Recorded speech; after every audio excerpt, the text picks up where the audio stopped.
Me da mucho gusto recibir en este panel al maestro Santiago Vanegas Escutia.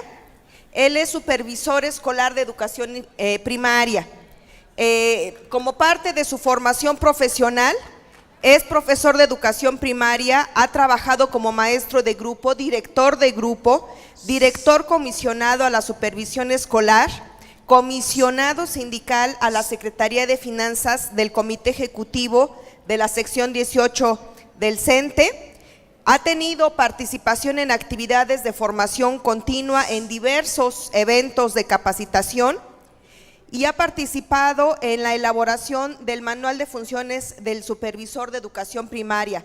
Santiago Vanegas, bienvenido, maestro Chago.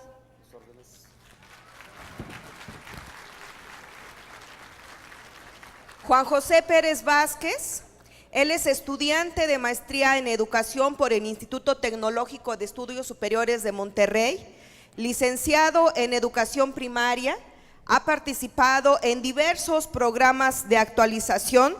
Tengo aquí un listado de distintos diplomados que no voy a leer, después que se los platique Juanjo más tranquilamente, pero Juan José tiene experiencia laboral, ha sido asesor técnico pedagógico en la supervisión escolar de la zona 248 de educación primaria, ha sido docente frente a grupo y asesor educativo del programa CEP INEA de educación de adultos. Juanjo, bienvenido, buenas tardes.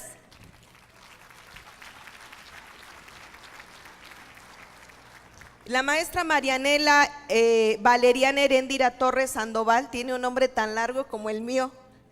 Marianela, bienvenida esta tarde. Ella tiene estudios en normal básica, estudios de licenciatura en educación para adultos y licenciatura en educación básica por la Universidad Pedagógica Nacional.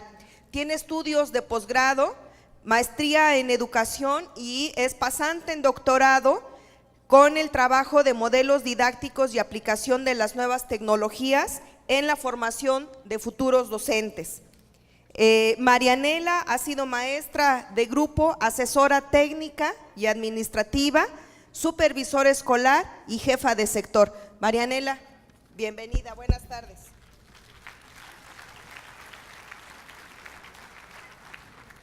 Y el maestro Marco Iván Vallejo Martínez, que ustedes acaban de oír su presentación, voy a sintetizar nuevamente sus datos: licenciatura en educación media, maestro en ciencias de la educación, está por obtener su grado de doctor en educación por la Universidad Pedagógica Nacional.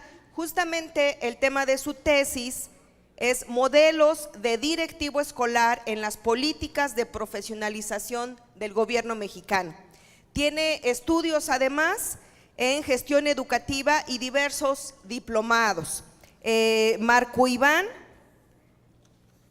que además es nuestro invitado de honor, ha participado en varios congresos y eventos de difusión científica y destaca su labor como académico de la Universidad Pedagógica Nacional en la unidad de Guadalajara.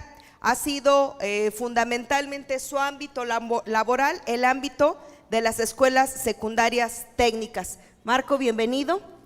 Te toca una dinámica diferente. La idea de este panel es escuchar con nuestros invitados, que como ustedes han podido dar cuenta, tienen una amplia trayectoria, pero además posiciones diferentes a partir de su experiencia.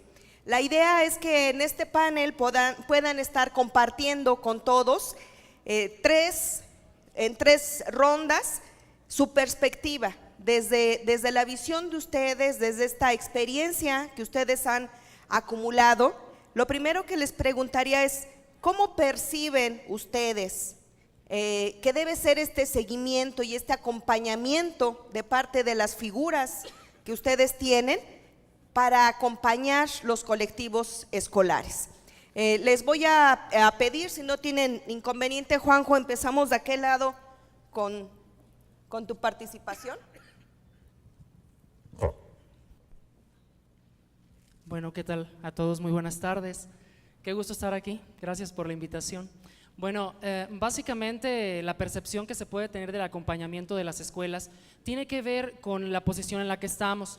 Por lo regular, si somos directores de una escuela y estamos trabajando con el programa Escuelas de Calidad, no vemos al programa de la misma manera como uno lo ve como asesor técnico pedagógico, ¿no? O sea, como asesor, por lo regular tenemos una carga de trabajo a veces un poquito saturada y a veces andamos batallando y a veces nos están buscando en horarios fuera de turno, etcétera, etcétera. Pero bueno, básicamente yo veo la asesoría y el acompañamiento como una oportunidad de cambio, y una oportunidad de cambio entendida como esa relación que puede existir entre dos personas, una relación de confianza. Si yo como asesor técnico pedagógico confío en que mis directores que están siendo atendidos por mí, en este caso en el programa, confío en ellos y confío en que van a poder sacar adelante las tareas, evidentemente yo me formo expectativas, ¿no? Me formo una visión de qué es lo que voy a esperar.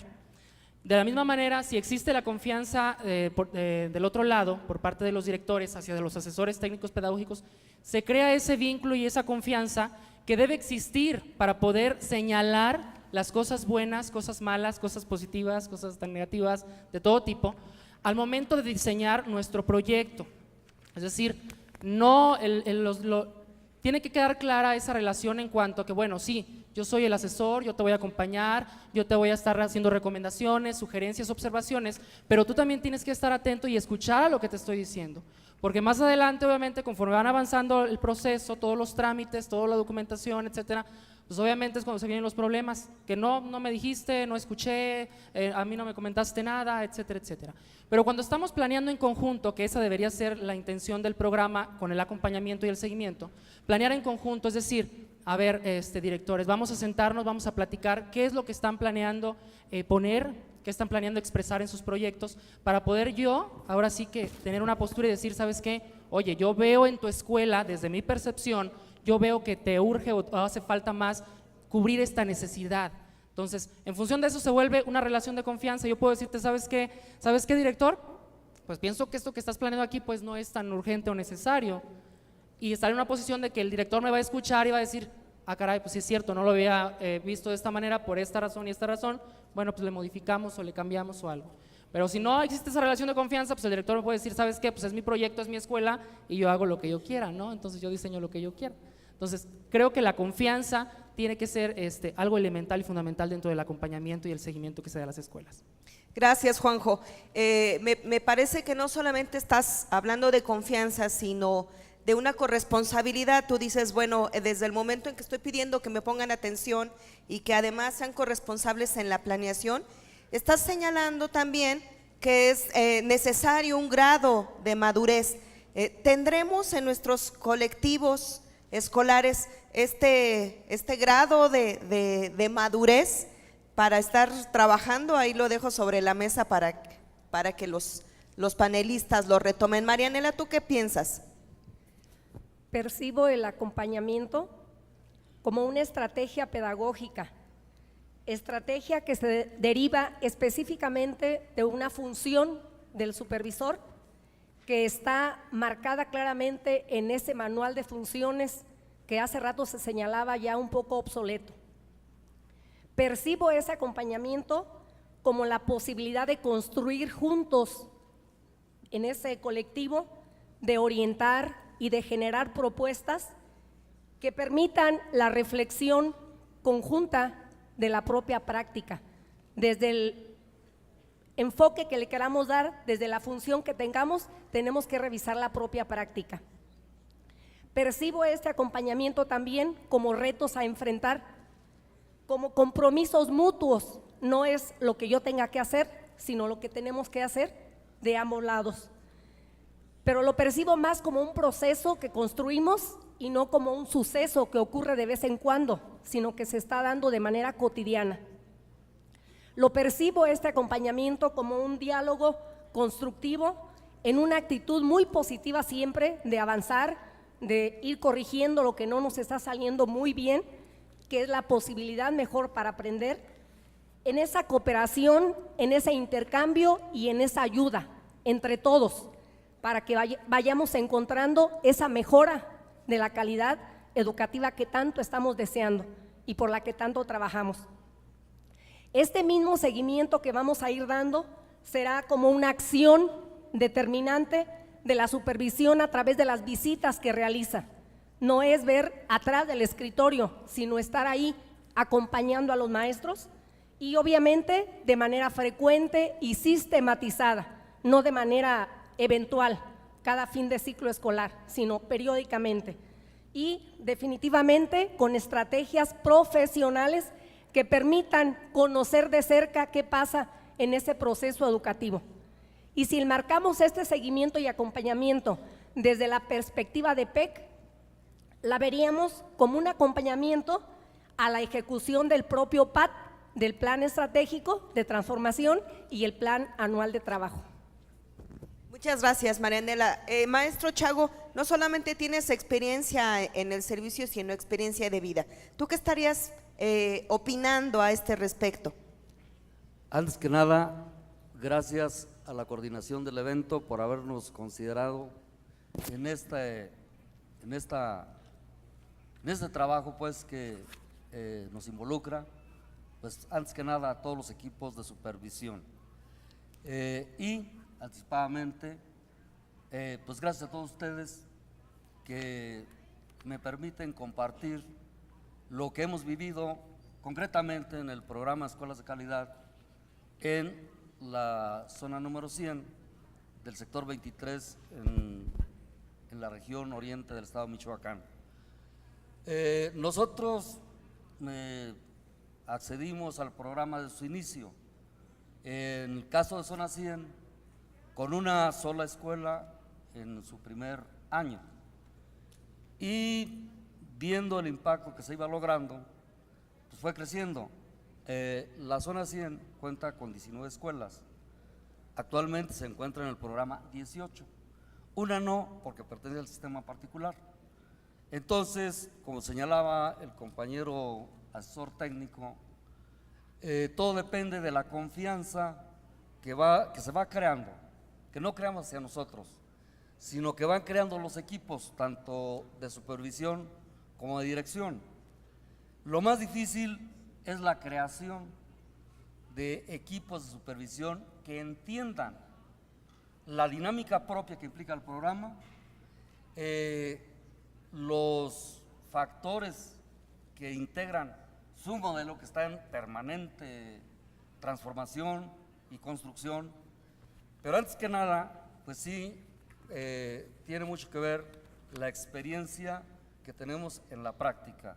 En mi caso, pues yo provengo, no tengo mayores logros académicos, sino toda mi experiencia ha sido o frente a grupo, o frente a escuela, o frente a la cuestión de lo que genera una zona escolar. En esto pues llevamos ya 17 años, entonces pues yo creo que algo tenemos tenemos que decir y podemos decirlo con sustento. Todo lo que se ha señalado, que era señalado por la maestra Zorrilla, por el maestro, es cosa que hemos vivido y ya es cosa continua. Nuestra percepción, concretamente, radica en que yo estoy en supervisión desde 1986 y todavía me tocó lo que decía el maestro, pues vamos a las escuelas y ¿qué? Pues nos piden, pero no tenemos nada que dar. Y andamos a veces consiguiendo ver que sobraba por allá en la Dirección de Educación, que nos dieran libritos, que nos dieran revistas, que nos dieran periódicos, para tener algo que llevar a las escuelas. A partir del programa, y les digo de forma muy limitada, claro, ya habíamos también trabajado con el programa compensatorio PAREB, etcétera, etcétera, y pues ya teníamos experiencia en torno a cómo generar y distribuir recursos. Pero PEC, al tener su fuente propia de recursos generada por los mismos colectivos escolares, pues ya nos da más que tener que ir a hacer a la escuela, y esto no lo teníamos. Por lo tanto, al cumplir nosotros con las expectativas que se va desarrollando, no nos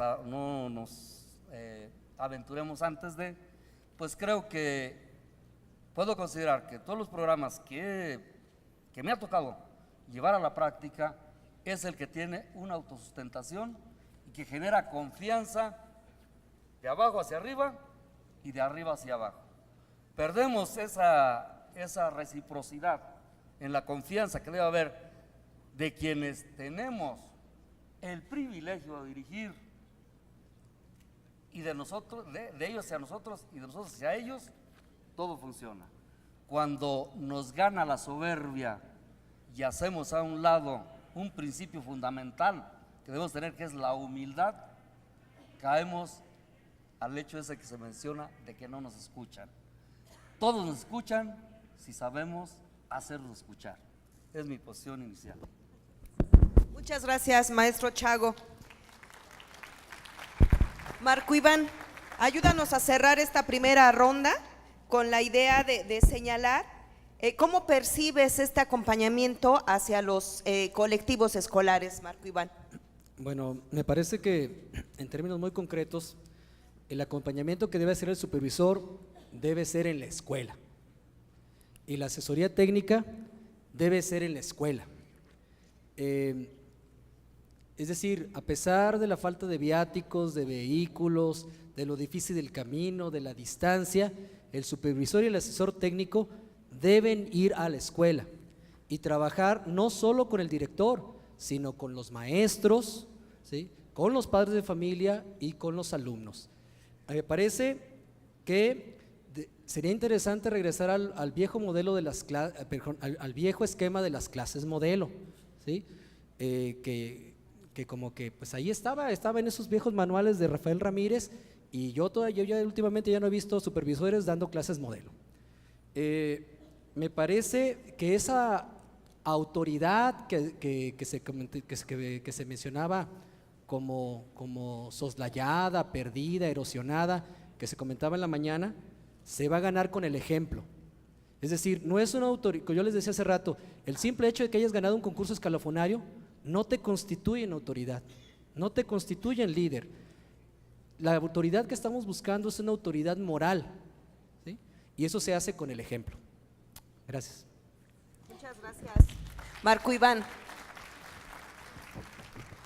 Pues han puesto sobre la mesa, me parece, líneas de reflexión muy interesantes, que además creo que generan muchas preguntas. Por ejemplo, el maestro Chago decía, es que PEC tiene un nivel de sustentabilidad y eso gana confianza, y bajo esta posición significaría que las escuelas que no tienen este rango de sustentación y que no tienen trabajada esa línea de la gestión y sobre todo de la gestión de recursos, tendrían una expectativa diferente cuando estamos hablando de colectivos escolares y cuando estamos hablando de la tarea de la supervisión y de esta idea de acercar estas visiones.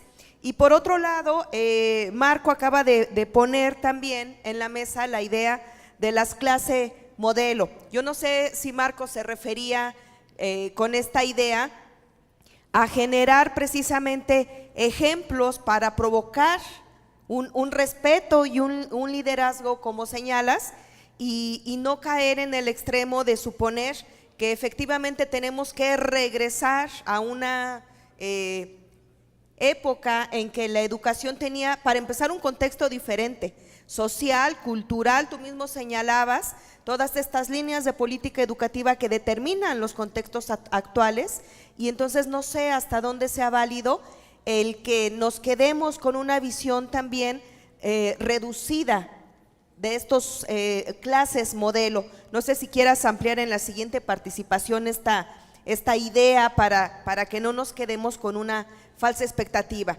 Yo les voy a pedir que junto con estas cosas que ustedes han puesto sobre la mesa, podamos ir platicando en esta segunda ronda con relación a cuáles son los aspectos que ustedes consideran fundamentales para que podamos desarrollar este plan estratégico de transformación. ¿Quién quiere iniciar esta segunda ronda? Marianela, pues tú empieza, por favor.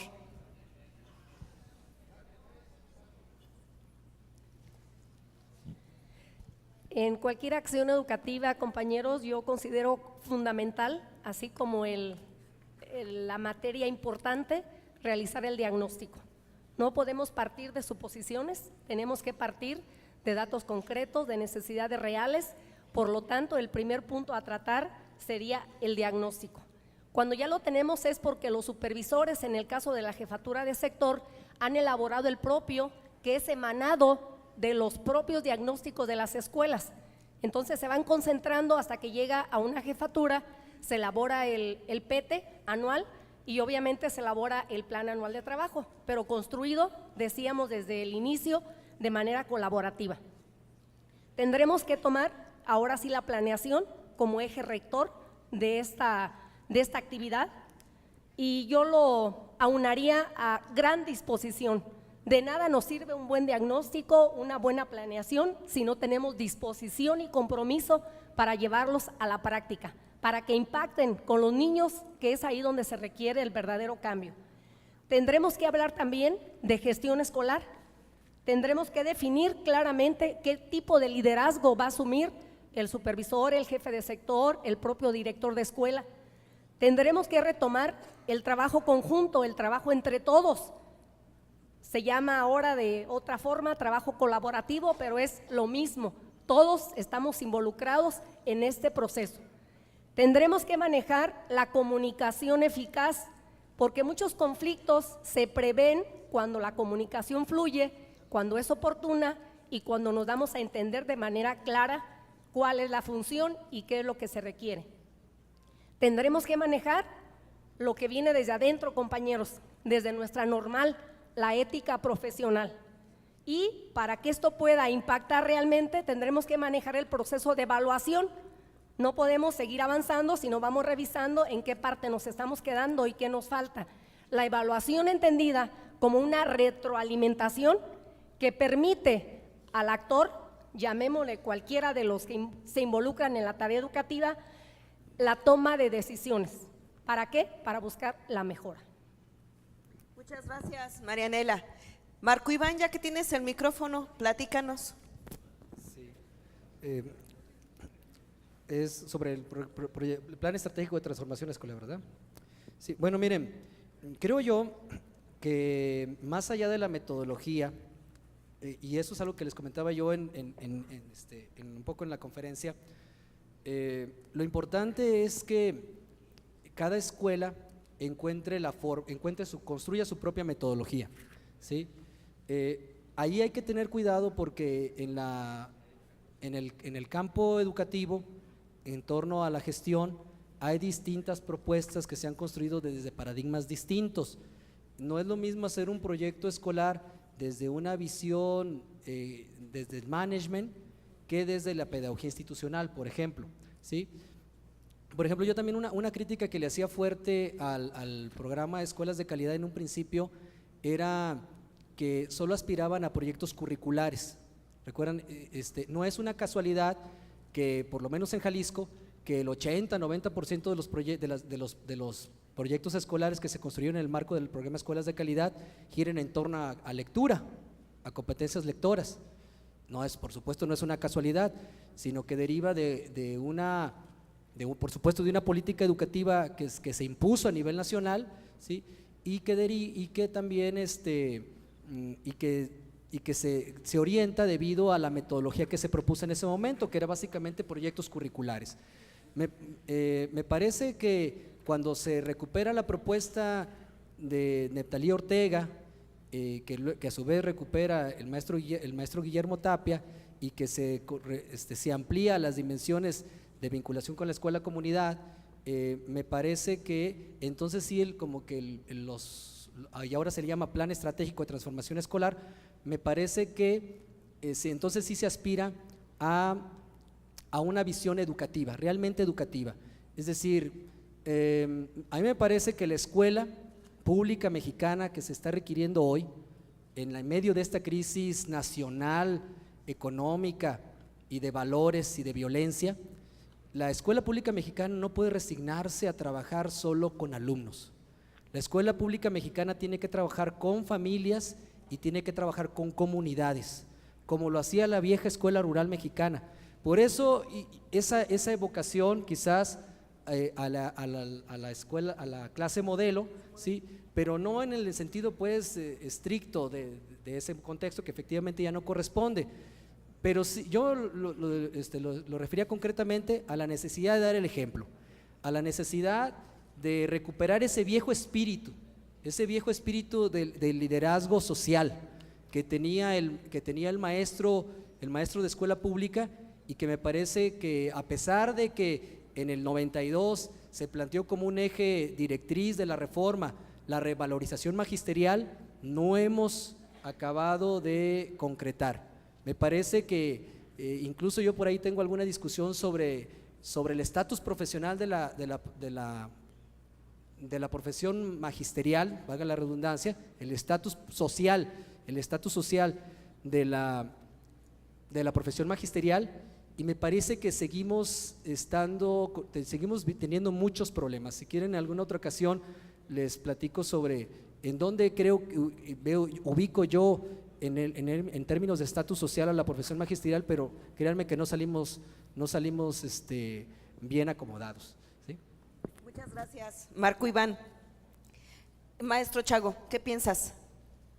Bien, no podríamos concebir la asesoría y el acompañamiento si no disponemos de un esquema de arranque al inicio, ya sea de un ciclo escolar, de X periodo de tiempo de trabajo. Tenemos forzosamente que partir de algo, y precisamente pues viene el diagnóstico. Pero yo no podría formular mi plan estratégico de gestión educativa si no conozco las necesidades de mis escuelas, si no conozco los planteamientos. Veíamos la problemática que dificulta la marcha ascendente tanto de la enseñanza como del aprendizaje, que implica cambios a cada rato de maestros, dificultades en las comunidades, dificultades de organización interna de las escuelas. Entonces tengo que formular mi plan de trabajo en cómo voy a evitar, a remediar o mejorar lo que está en funciones. Entonces forzosamente tengo que partir precisamente de la planeación, pero esa planeación no inventármela yo en el escritorio junto con mis compañeros de equipo de supervisión, sino tiene que aparecer en cada una de las escuelas y haciendo un esfuerzo de sistematización y de síntesis, pues darle guía a todo el trabajo de la zona y darles un quehacer específico a todos quienes integramos el equipo de supervisión. Sería un gran ideal regresar a los tiempos gloriosos del maestro Rafael Ramírez. De allí a acá ha transcurrido mucho tiempo, ha avanzado el cúmulo de conocimientos que había, estaba en proceso la perfección de la reproducción del sonido, en proceso de perfeccionamiento todos los equipos eléctricos, y la última década del siglo pasado trajo un desarrollo vertiginoso, no solamente de los saberes científicos, sino de los saberes tecnológicos. Ahora, yo pienso que es un problema no mío. En mi caso son 154 docentes, son 180 grupos, 18 direcciones, etc., todo lo que ustedes saben que implica lo que decían. Ojalá y lo administrativo nos tocara a unos y lo técnico pedagógico nos tocara a otros. Ese no es el caso, en primarias al menos. Aquí queremos superar la zona, tenemos que entrarle a todo en la medida en que podemos. Decíamos, esto no nos trae porque ni nos asusta, porque antes de PEC también llevamos la cuestión en gestión educativa, trabajamos con el programa compensatorio PARIR, con AGE, etcétera, etcétera, ¿sí? Y lo podemos resolver. Ahora no puede ser una cuestión de milagro, de que se dé solamente en zona 100, se da donde quiera que estemos. Pero vuelvo a invocar el principio que señala el compañero ATP, ganarnos la confianza y ser dignos receptores de la confianza de quienes nos acompañamos y nos acompañan. No puede haber supervisión si no hay que supervisar, y no puede haber supervisado si no hay supervisor. Muchas gracias. Juan José, ayúdanos a cerrar esta ronda. ¿Cuáles son los aspectos que consideras fundamentales para desarrollar el plan estratégico, Juan José? Bien, pues creo que son varios aspectos. Quiero empezar primero diciendo que como asesor técnico pedagógicos tenemos un papel y que ese papel tenemos que creérnoslo nosotros primeramente. Y voy a compartirles una metáfora que leí afortunadamente a tiempo, o más bien releí porque es del libro de Alicia en el País de las Maravillas de Lewis Carroll. En un pasaje de Alicia en el que iba perdida por el camino y le pregunta al gato, le dice, bueno gato, ¿y ahora por qué camino debo seguir? Y el gato le responde, eso depende en gran medida del lugar a donde quieras llegar. Entonces Alicia le dice, no importa dónde. Y el gato responde, pues entonces tampoco importa qué camino tomes. Entonces, si Alicia hubiera tenido un asesor PEC, evidentemente hubiera sabido qué tomar, ¿verdad? Es un ejemplo, ¿no? Si nos colocamos dentro del papel del gato como asesores PEC, no hubiéramos respondido de esa manera, evidentemente. ¿Por qué? Porque se supone que nosotros conocemos el objetivo, el propósito del programa, los lineamientos, la normatividad, los formatos, y si no los conocemos, pues hay que preocuparnos y leer un poquito, ¿verdad? Bueno, veo yo la función de asesor técnico pedagógico como una oportunidad de ponerse unos lentes, y unos lentes para realizar un diagnóstico, no para señalar propiamente las necesidades, sino también ver esas potencialidades que a lo mejor dentro de las escuelas ni el director ni los propios maestros se han dado cuenta que existen. Entonces, esos lentes que nos puedan permitir ver que si a lo mejor tengo un maestro renuente a participar dentro del proyecto de la escuela, pues ver cuál es el interés de ese maestro. A lo mejor él tiene habilidades para la danza y tal vez por pena, por no sé qué problemas familiares tenga o algo, nunca lo ha externado. Entonces, ¿por qué no contemplar dentro de nuestros proyectos una meta, una acción, varias actividades para que el maestro pueda desarrollar un taller al interior de la escuela? Y sería un ejemplo porque podemos encontrar muchos. Pero bueno, otra de las cosas que se tienen que tomar en cuenta en la elaboración del PETSE, creo yo, es que, bueno, por lo regular dentro de los formatos se maneja todo de manera taxonómica, es decir, decimos realizar una conferencia con padres de familia para eso, no, o sea, taxonómico. Pero por lo regular cuando medimos la meta, cuando revisamos las fórmulas en los proyectos, nos damos cuenta que están diseñadas para medir si la cantidad de las acciones se realizaron y nos olvidamos del para qué fueron esas acciones. Es decir, puedo decir, para mejorar la lectoescritura de los niños, ¿no?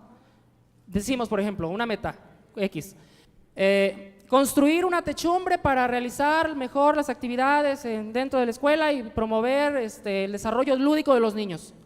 Y la meta, la fórmula que establecimos es cuántos metros de techumbre se construyeron y dónde quedó lo de la lectoescritura, dónde quedó el desarrollo lúdico, o sea, no está.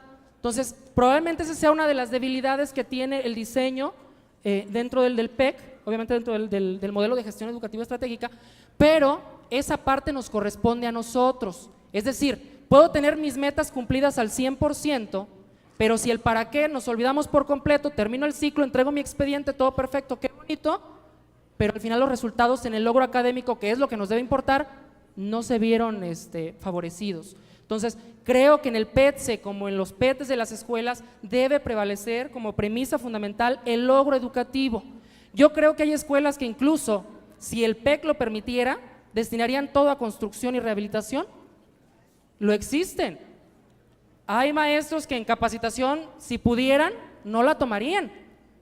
Entonces, yo creo que sí hace falta virar un poquito las cosas. Ciertamente el PEC dice, bueno, es que la idea fundamental o el propósito fundamental no es la infraestructura, pero en las escuelas lo estamos haciendo así. Entonces, no es de sorprender que muchas escuelas que tienen años en el PEC tengan una escuela muy bonita, pero que sus indicadores, sus resultados sigan siendo los mismos. Muchas gracias, Juanjo.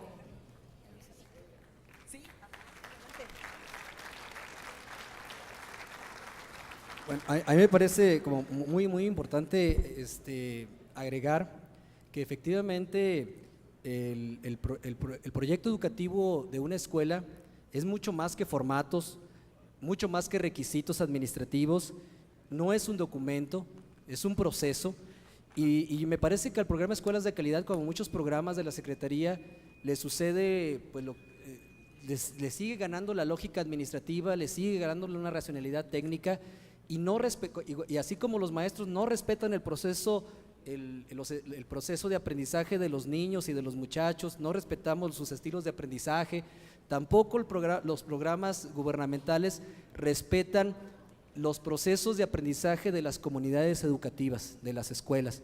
Y me parece que eso es algo que habría que revisar, porque sí, yo en este momento asumo mi posición como director de escuela.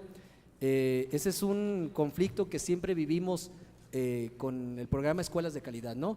Que de repente para mi asesor técnico lo importante es que el formato, y a veces hemos tenido conflictos por una palabra, por un verbo, por que tú, o sea, cosas que de repente, a lo mejor mi asesor técnico no es muy cerrado, muy obtuso, no sé, pero sí me dicen, están muy preocupados por el formato, están muy preocupados por la taxonomía y menos preocupados por respetar el proceso pedagógico de aprendizaje de las comunidades escolares. Muchas gracias, Marco Iván. Le voy a pedir a los participantes, definitivamente señalaron en esta idea de acompañar a los colectivos pedagógicos, creo que señalaron muchas líneas de esta escuela del siglo XXI, que es la escuela que necesitamos. La vinculabas a la comunidad, la señalaron en crisis, la señalaron como con muchas necesidades. En esta afán de ir cerrando la conversación, pensando en estas escuelas del siglo XXI, en este acompañamiento que se quiere para los colectivos escolares, ¿ustedes qué conservarían y qué desecharían para hacer este acompañamiento? Maestro Chago, ayúdanos a cerrar, por favor. Bueno, pues antes que nada, pues lo señalaba el maestro, esto es un proceso en construcción y aquí creo que sin quererlo,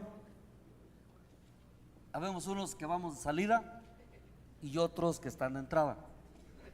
Quienes vamos de salida, creo que en este momento y en esta década de trabajo con el programa, quienes nos preocupamos, al menos por tener la idea más elemental, el concepto más elemental del programa, aprendimos a ver nuestra realidad con un enfoque totalmente diferente, globalizante, totalizador de las realidades. Y vemos nuestras realidades desde la escuela, en mi caso no tengo unitarias, sino la más chica es una bidocente, hasta una escuela de 700 alumnos, de 30 y tantos elementos. Entonces me da un espectro demasiado amplio para entender diferentes realidades y atacarlas precisamente en el grado que marca el contexto. Las unidades educativas urbanas, pues tenemos que darles un tratamiento, a las rurales otro tratamiento. Las diferencias tanto raciales, étnicas, culturales, son totalmente en un espacio tan pequeño, territorialmente hablando, se dan y hay que afrontarlas todas y cada una si queremos precisamente ir al logro educativo. La parte de infraestructura, que fue por donde empezamos, se requiere, si queremos que los niños lean bien, pues tenemos que tener dónde sentarlos, tener los materiales, etcétera, etcétera. Después aprender nosotros, junto con todo nuestro equipo, ya no solo de supervisión, sino operativo, de docentes, etcétera, a llevar todo esto a un rendimiento y a entregar cuentas. No se trata de entregar cuentas de dinero y elevar medio punto porcentual en una materia y a nivel de una zona no se hace en un año, lleva mucho tiempo de trabajo y de trabajos sumados de todos y cada uno. Eso cuesta ver una transformación. Ver a 10 años qué hemos logrado a través de escuelas de calidad no es un elogio inmerecido ni nada, es una realidad. Sí hemos logrado la transformación. Hemos tenido muchos problemas. Compañeros, supervisores, ustedes saben dónde tenemos los principales. Sí, no son los de los maestros, no son los de los directores, no son los padres de familia. Nuestra problemática está en otro lado. Y a lo mejor es porque no hemos aprendido ni enseñado a hacer los deslindes correspondientes. ¿Dónde empieza el terreno académico y dónde empieza el terreno laboral? A nosotros nos compete hasta este momento resolver los problemas técnico-administrativos que genera el proceso. Lo otro no es cuestión de poder, decíamos por ahí, es cuestión de autoridad, pero la autoridad no viene del cielo, la autoridad se construye y se construye, como decíamos, creo con el ejemplo. Enhorabuena, compañeros del programa, que esto siga teniendo éxito y ojalá aún de salida podamos aportar lo último que podamos. Muchas gracias.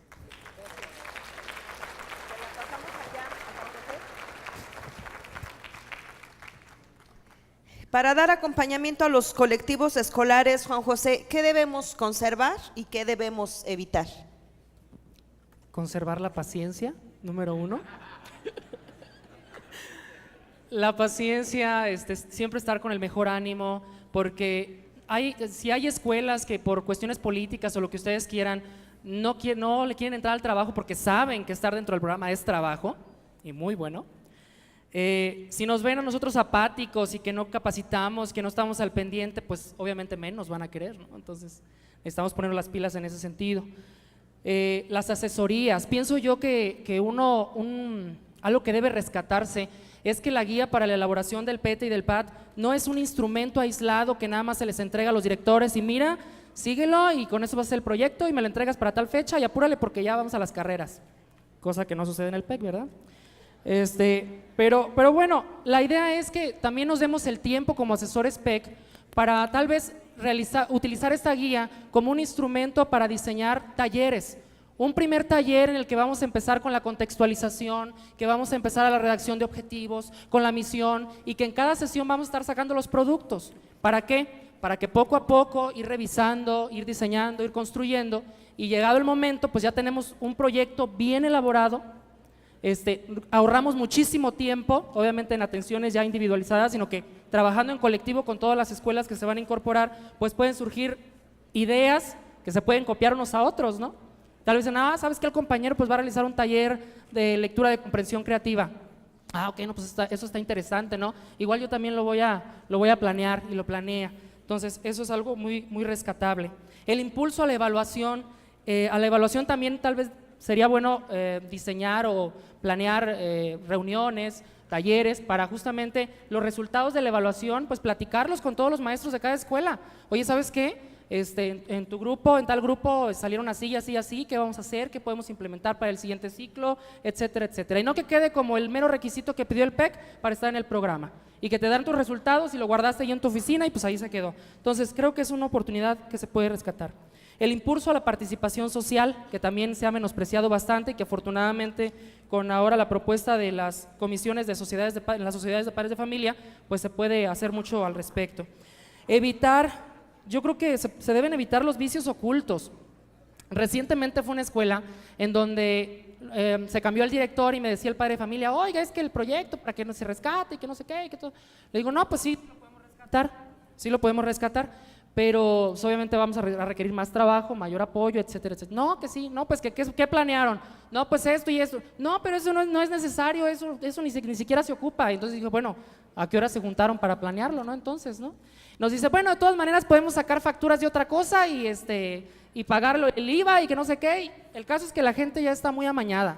Entonces, si nosotros nos convertimos en cómplices de esos vicios ocultos, pues evidentemente la corrupción, la impunidad y todo lo que se derive y todo, pues no nos va a llevar a un buen camino, ¿no? Creo que por eso debemos sentarnos en la mesa varias veces a planear esos PETs y esos PATs de las escuelas para saber nosotros justamente qué es lo que van a hacer, qué van a comprar, para qué, o sea, y no caer en este tipo de vicios.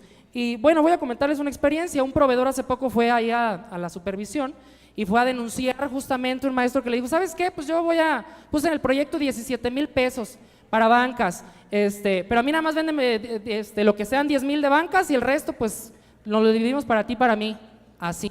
Entonces son cosas que ocurren, maestros, yo creo que no nos vamos a engañar entre nosotros, realmente son cosas que están sucediendo, pero que bueno, a final de cuentas dices, bueno, total es dinero del gobierno, no es tuyo, etcétera, etcétera, un montón de pretextos sobran, pero lo que tiene que ver es justamente con la honestidad, con la responsabilidad, con la Contraloría Social, el buen uso de los recursos para la mejora del logro educativo. Si a final de cuentas pudiéramos decir, ¿sabes qué? Como asesor PEC no se ve tan reconocido tu trabajo porque no estás tan directamente relacionado con los padres de familia. Ok, pero el director sí, a lo mejor es el que se lleva todos los créditos, ¿no? Pero lo que importa y lo que nos debe de importar es justamente que logramos poner nuestro granito de arena para contribuir a la mejora del logro educativo de cada una de las escuelas. Bueno, la otra cosa de las que debemos evitar es solapar la flojera, maestros. Yo creo que las escuelas que de plano no quieren estar en el programa se nota, entonces ¿para qué aventarnos más trabajo nosotros y complicarles la existencia a algún director que de plano no quiere? Que a lo mejor porque el supervisor lo quiso obligar o lo coaccionó a entrar al programa es porque entonces no tiene caso. Vamos trabajando con la gente que sí quiere y cuando vean los resultados de las escuelas que sí se incorporaron, obviamente el ánimo se contagia, entonces podemos trabajar por ahí. Y finalmente yo creo que aquí esta última pregunta yo le agregaría, ya decimos conservar, evitar, sería ahora proponer que no se cambien tanto los formatos del programa cada ciclo escolar, porque eso es una verdadera lata con nuestros maestros. Debemos, yo creo que diseñar un instrumento que podemos utilizar 2-3 años, y si a los 2-3 años vimos que no nos funcionó, pues proponer otra cosa. Pero entonces creo que esa sería una tarea que pudiéramos recomendar a la coordinación del programa, porque bueno, a final de cuentas el trabajo pesado, el trabajo de campo, el trabajo duro nos toca a nosotros. Entonces no solamente los asesores PEC estamos para el programa, tenemos el montón de ocupaciones, entonces, ¿por qué no nos vamos aligerando el trabajo? Yo sé que los formatos, los trámites burocráticos están total, pues hay que tratar de sobrellevarlo, ¿no? Pero si podemos organizarnos para aligerar la carga y poder obtener los mejores resultados con el poco tiempo que tenemos, pues adelante. Muchas gracias, Juan José. Marianela, ¿tú qué piensas? ¿Qué conservamos y qué desechamos? Desde mi óptica, primero, comprender la cultura desde el interior de la escuela, vista como unidad, como única cada escuela con sus propios problemas y obviamente sus propias soluciones, y así evitaríamos las suposiciones.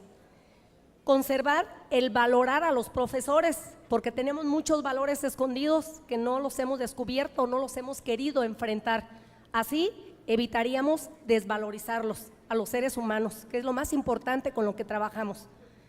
Conservar la promoción de la participación, así evitamos el individualismo. Ofrecer posibilidades en lugar de asignar mandatos. Ese tipo de supervisión ya no es operativa en el siglo XXI. Abrir canales de comunicación, evitamos así el egoísmo de los compañeros y de nosotros mismos. Conservar la prevención y la solución de conflictos, no dejar que la intriga haga mella primero en el pensamiento y después la realidad. Apoyar y sostener las metas educativas, este es un aspecto importante en la evaluación. Si esto lo tenemos claro, evitamos la improvisación. Tenemos que impulsar la innovación, compañeros. ¿Por qué? Porque tenemos que evitar la monotonía. El hacerlo lo mismo diario, que a veces nos cuesta trabajo, no nos lleva a buenos resultados. Afrontar riesgos y así evitamos el tradicionalismo. La cultura de la evaluación que nos permita evitar la rutina. Evaluación desde la coevaluación, heteroevaluación, autoevaluación, en todas sus modalidades para tenerla más completa. Ver a la escuela como una organización que aprende y así evitaríamos el rezago académico.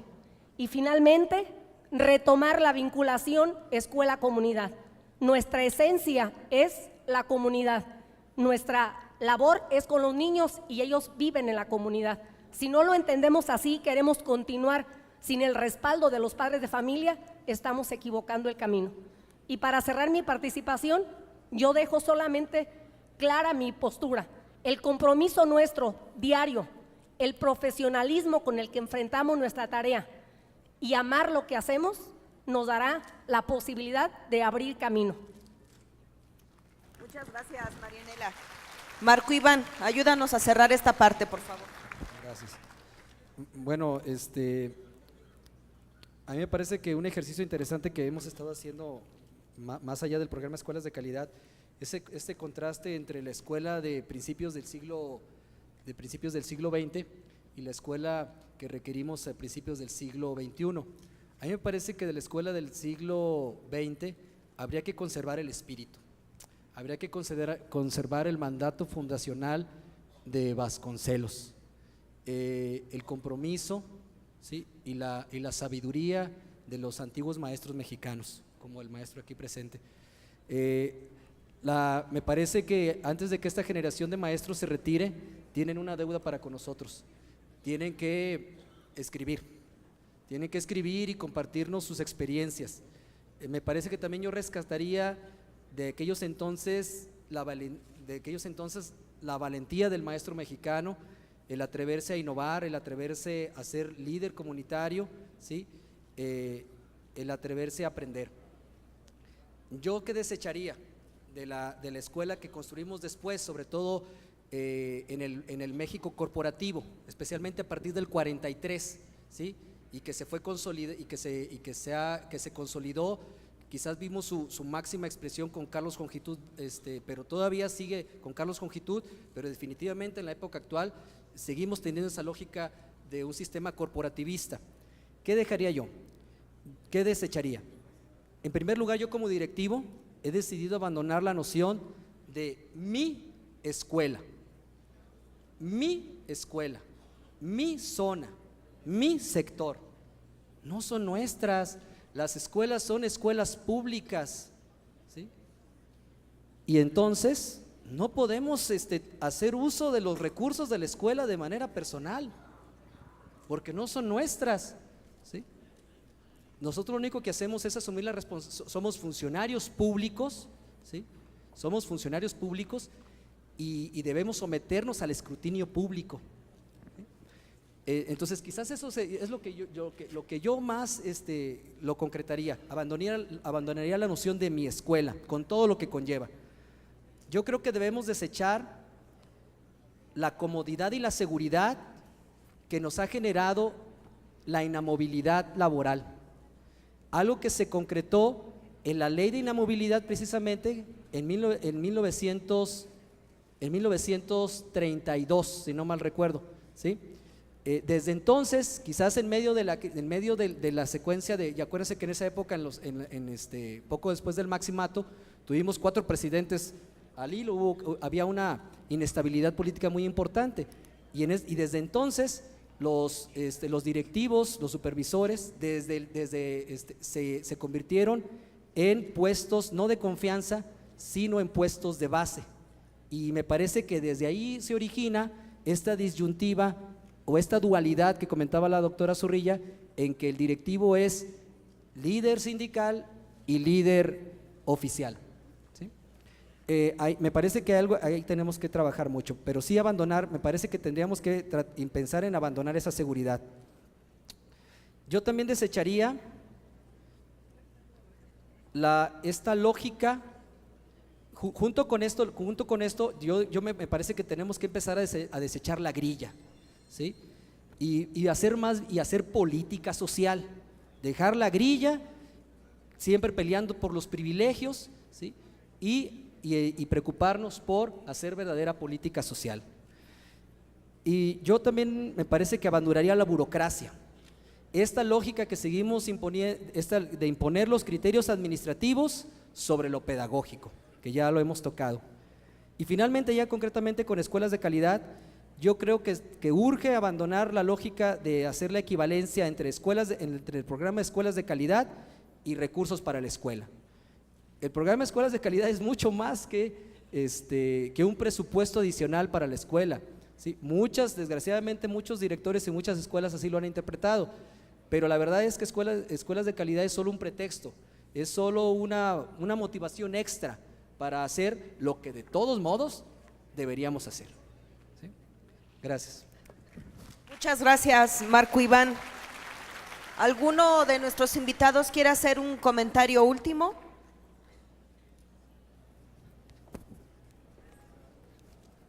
Bueno,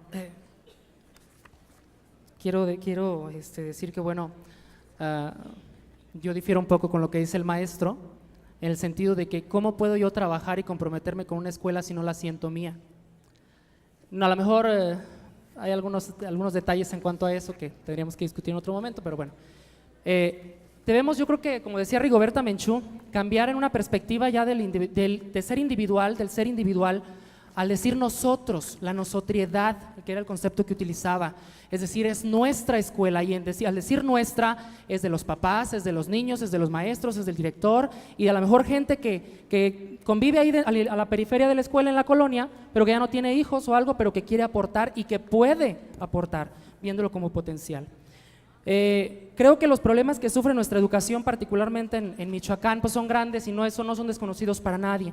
Yo creo que tenemos que quitarnos un poquito ese discurso negativo, fatalista, y ponernos a trabajar dentro de lo local, porque si pensamos que haciendo algo, todo el rollo, vamos a cambiar de manera global, tal vez nacional, no sé, estatal, todo el rollo, con política sindical, con marchas y todo ese rollo, pues estamos muy equivocados. Esos son cambios o son respuestas de los gobiernos efímeras, que nada más duran un momento.